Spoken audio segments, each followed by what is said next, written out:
means that there are two things that we need to think about. The first is, well, does that mean it's too late for work sharing? We got these long-term unemployed people, and so how's work sharing going to help them?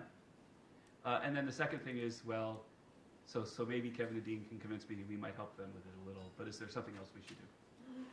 And that's the third little bit of my presentation. The can it help?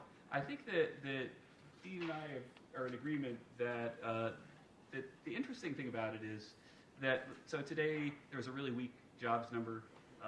I thought it would be about 250. I was wrong by 180. Dean was wrong by 110, I think. We were exchanging numbers before, so I was more wrong. It's just a comment, actually, between us.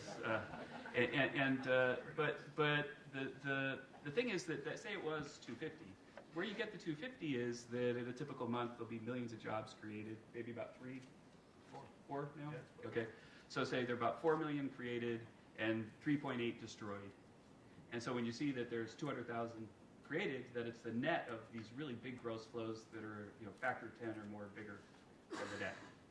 And so what that means is that if we could come up with a policy so that, and we heard some great stories before lunch about how these policies can work, that could go to job destruction and say cut it by 5% or something, well then the net could increase by a lot more, right? So if you can get the destruction down by 5% and you're working off of a base of 4 million, well then you're talking, like you could double the jobs number. You could have a huge effect. And so I don't know if 5% is a reasonable target for work sharing, but the point is that if we're creating a lot of jobs every month, then sooner or later somebody's going to have to hire someone who was less desirable to employers, and so that's something we can do.